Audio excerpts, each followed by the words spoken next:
Pasensya na po, Mr. Maraming po salamat sa pinaabot niyo po sa akin tulong.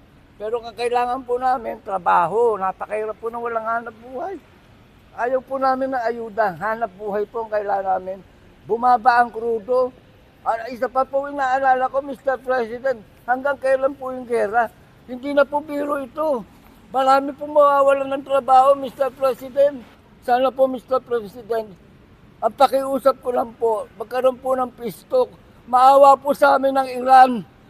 Itigil na nila yung putukan, hindi po solusyon ng gera. Well, yung kay Lolo Ang Jaime, solusyon- yung kanyang entitlement na 5,000, pero GP, si Lolo Jaime, isa lang sa marami na nangangailangan ng tulong. Ang instruction ng Pangulo, oo, tulungan hanapin namin si Lolo Jaime, pero lahat tulungan. Walang chuper na qualified ang maiiwan. So, kaya nga, next week, mag-ikot na kami ulit sa mga local government units. Kasi ang nangyaring sistema before, sinasubmit sa LTFRB. Ngayon, babalik na rin namin. Kami na ang pupunta together with LTFRB.